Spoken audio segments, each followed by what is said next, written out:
Hey everybody, it's Brian Hash, the Boattown Brewing, the Lebanon Now crew, and I decided to take a field trip today. We are here in beautiful downtown Springfield, Missouri at the historic Gillioz Theatre, and we're going to learn all about that today. So the Gillioz Theatre turns 100 this year, along with other memorable birthdays in 2026. And so we are here today to talk to Geoff Steele, the executive director of the Gillioz Center for Arts and Entertainment, about all the great things going on here in downtown Springfield and how you can be a part of it.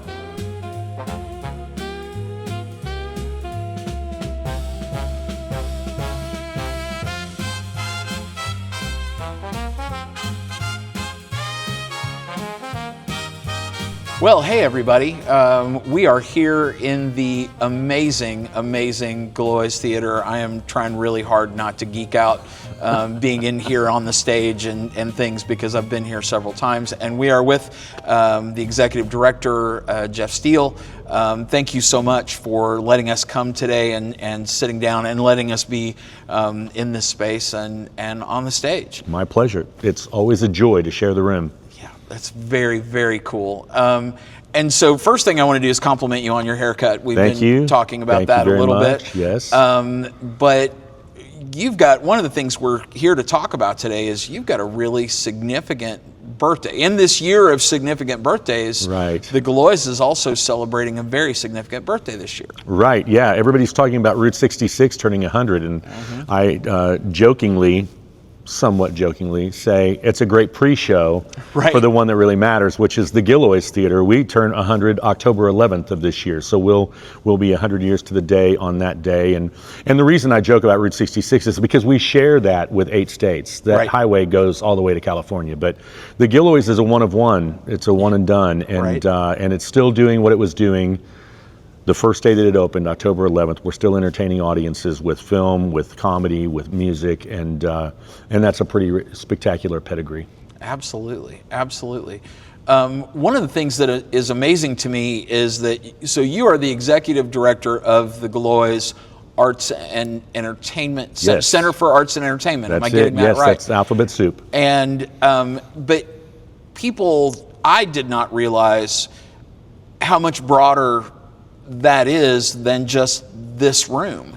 So talk to us a little bit about the other things that comprise the Gillioz Center for Arts and Entertainment. Well, the centerpiece is always going to be the historic Gillioz Theatre. We're on the National Registry of Historic Spaces. It's an incredible space. And the 501c3 nonprofit, that's the other thing that a lot of people don't realize. We're a nonprofit. Right. And that was created because this room was going to be torn down and made into a parking lot. Right. And so some citizens said, is that really a good idea? And they began a 12-year, $12 million love affair to bring it back to the way that it looked on opening day, and we're largely there. And so then once it was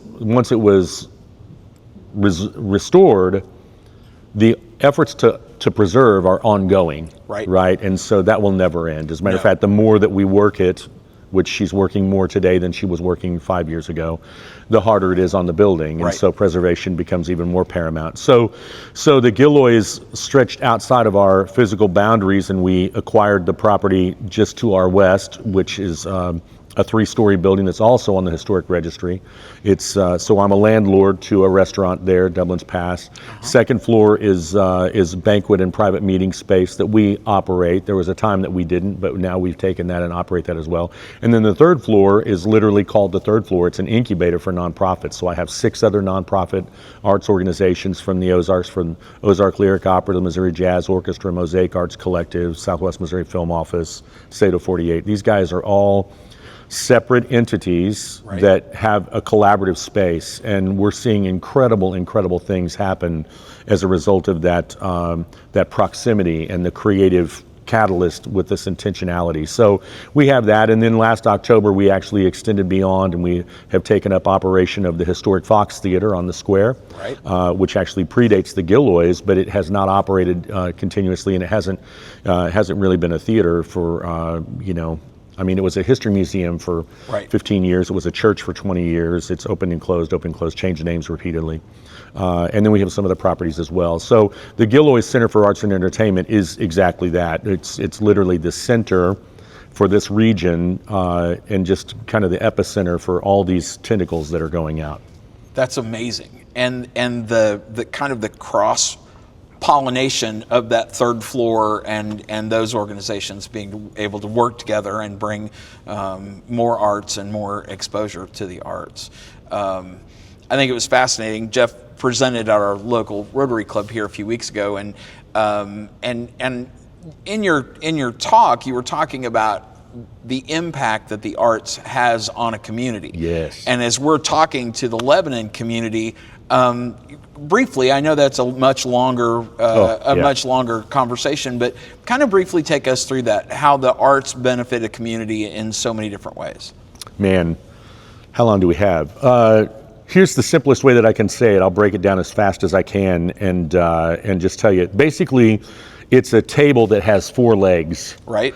That we eat off of as a result of the arts in the community. So each of these legs matter. So the first leg is it makes you smarter. Right. So a community that's committed to the arts literally sees kids with higher grade point averages, lower dropout rates, lower suicide rates, by the way, as well for students, if they're exposed to the arts regularly from the age of 9 on. That's really important because schools are often removing arts programs out, and they don't realize that that's actually a real problem because the arts really drive us into science and mathematics, and I mean, in addition to literature. So it makes you smarter. It makes the community smarter if you're focused in the arts. It makes you healthier. There's a reason that over half of the hospitals in North America have an arts program of some type. And so that doesn't just mean like painting for cancer patients. That means like poetry, watercolor, drawing, sketching, painting, whatever. It's a piano in the cancer center in the lobby when you're going in. And what happens is it reduces the amount of time it takes to heal by 50%. Right. It reduces the amount of pain medication that's prescribed by 50% if you integrate an arts component into the recovery process. And so it makes you smarter, it makes you healthier. It makes us more community minded. That's the third leg, right? So I often say, rather than spending time on the square, yelling about the change you want to see, the reality is that most people, over 73% of the people that were polled, according to Americans for the Arts, find out about other cultures and varying perspectives through the arts. Right. And so if you want to learn about other people, if you want to express who you are to other people, you're probably going to be more well received if you create an environment where they can take it in pleasantly than being confrontational. And so I always say less rallies and more concerts, more theater, and so it makes us more of that. And the fourth one, which is the one that I hang my hat on, I really think it's incredibly important, is the economics.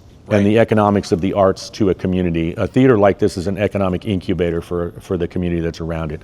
That means that for every ticket that I sell, there is a dollar amount that goes to the community that's not coming through my business, it's coming through neighboring businesses. And for us, that specific number is if they're from outside of Greene County, because Springfield's in Greene County, then it's $44.41.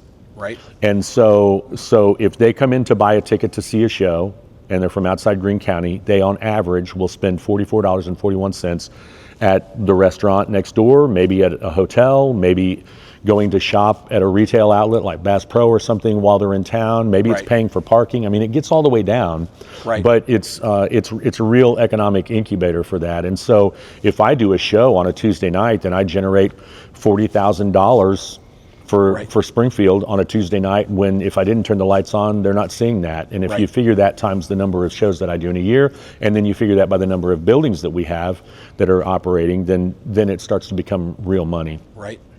That is amazing for a community like Springfield, but also for other communities. Any community. To be able to embrace that. And you have it here in Lebanon. You have that space that we met in the Rotary that's available for public consumption. That space should be looked at as an economic incubator that allows for opportunity for revenue, but it also allows for community.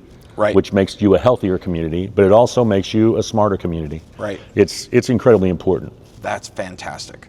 That was one of the things that I wanted our viewers to be able to see and hear, as someone like me tries to keep that focus on the arts. We also have a really great theater at our Civic Center, and have awesome opportunities there as well. So renewing that commitment to the arts makes a lot of sense in a lot of different ways. Yeah, one of the things that's always compelling to me, America kind of has a challenge with misunderstanding what the arts are. They look at it as a drain. And the reality is that if you look at our gross domestic product, the arts generate more money for us in our gross domestic product than transportation or agriculture. Wow. And so if you're going to follow the money, and you say, well, the senior staff, senior cabinet, you have a Secretary of Transportation that advises the president, you have a Secretary of Agriculture, but you don't have a Secretary of the Arts. But if you're really following the money, you ought to have a seat at the table for the Secretary of Arts. May not see it in my lifetime, but could see it in your lifetime if we really push hard enough. But it's real. If you want to talk about money, which a lot of people with arts, there are a lot of conservatives that don't think that arts make sense. Arts, you're leaving money on the table if you don't invest in the arts. That's fantastic. That's fantastic. So what have you got coming up in the near future here at the Gillioz? Well, we show a lot of films. First and third Wednesdays on Wednesday matinees, we do films. Those I'm really proud of because we do trivia for the 10 minutes prior to it. So like if a movie comes out in 1953, we do trivia from 1953. And so what was a gallon of gas in 1953? What was the most popular car? How much was a loaf of bread? This type of thing. And you would think, well, what's the point? And here's the point. Socialization and cognitive activation, which happens through going back in time with your little ticker, figuring out, well, what was my job? What was minimum wage in 1953? What was my job? If you're over 60, it cuts the onset of dementia by 50%, which means technically movies are medicine. And that's why we're recording this on a Wednesday. So I'm going to show Sunset Boulevard in a couple of hours, and I'll have between 300 and 400 people here. They don't have to be over 60, but the majority of them will be. And they get to revisit a film. And yes, I know you can watch it online. You can see it on any number of things, but you're not seeing it here, and you're not seeing it on a big screen the way that it was presented originally. And there is absolutely a contribution made by the environment and by seeing it with 300 other people. That shared experience. That shared experience. Which is so impactful. The live music that I've seen and the things like that shared experience with that group of people that will never happen in that exact same way again. Ever. It's an absolute one-off. And so we do the films. We'll do, we've got all kinds of concerts that are coming up. We'll do, I've got the Wallflowers will be here in a couple of weeks, and I'm trying to think of who all they are. I saw the poster for Molly Tuttle coming on. Molly Tuttle's, I forgot about that. I'm going to have to get down here and see that show. Yeah, so it's just a variety. There's just always a variety of things. Rob Schneider's going to come do a comedy show, which was a surprise to me. But we still are doing what we were doing, right? We're doing comedy, we're doing live music. We're doing a thing on September 11th that's the 25th anniversary of 9/11, which is amazing. It's been 25 years, but we're going to go back, and Bruce Springsteen put out a record in April of 2002, and it ended up being kind of a resurgence for him, and he got a couple of Grammys off of it, and it was called The Rising, and it was a response. It was a kind of a visceral response for him to the events that took place, the way he processed it. And so we're going to do this thing with local artists. We're going to redo The Rising with local artists, including a choir and all these different pieces. And the proceeds go to the Greene County 100, which is a group that literally stands in the gap when law enforcement, first responders, law enforcement, firefighters, if they lose their life in the line of duty, this group comes in and literally, like the day of, starts taking care of them. Hey, we're going to, in the in-between time before the other groups that, the unions and those things that can operate, that night they're able to say, here's money, we're going to take care of your mortgage, we're going to take care of this, we're here to help you. It's huge. And they've already had to do three people this year. I mean, That's crazy. It's incredibly tragic, and so so it really felt appropriate to acknowledge the 25th anniversary, and it really felt appropriate to have the proceeds go to those first responders, those guys that are still running towards it instead of away from it. And so I'm really excited about that. We've never done that before. That's a private group that came up with the idea, and I loved that. And so we figured it out, and we're still processing it. But I'm excited. September 11th. It's going to be fun. No doubt.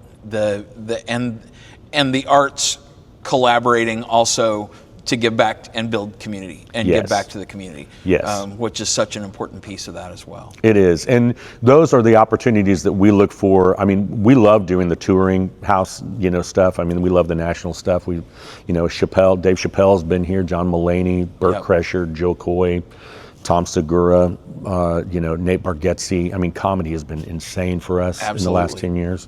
But then you look at country, you got Vince Gill and Tanya Tucker and Kelsey Ballerina. I mean, there's just crazy names. And then rock and roll, Elvis Costello and Styx and so many groups. Wilco, Primus. Right.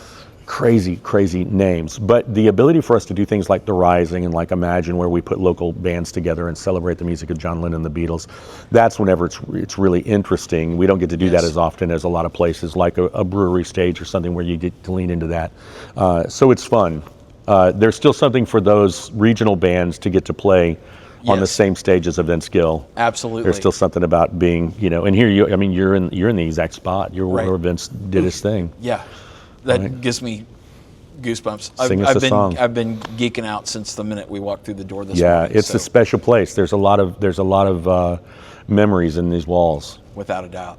Well, Geoff, thank you so much again for allowing us to come and film, for helping us celebrate the Gillioz and bring that to our viewers who are just 50 miles down the road. Yes. To help share that and share your thoughts on the arts, and hopefully we can help Lebanon community can help you celebrate here your birthday and all the great things that you got going on here. It's a privilege and a pleasure, and I'm delighted to have you here. And I just remind you, it's your theater. Right. It's a community-owned theater. It's volunteer board, volunteer front of house. There's a very small staff of professional people, but otherwise, it's the community's theater. So come on down. We'd love to have you. All right. That's amazing. Thank you, Geoff. Appreciate it. it. Yeah.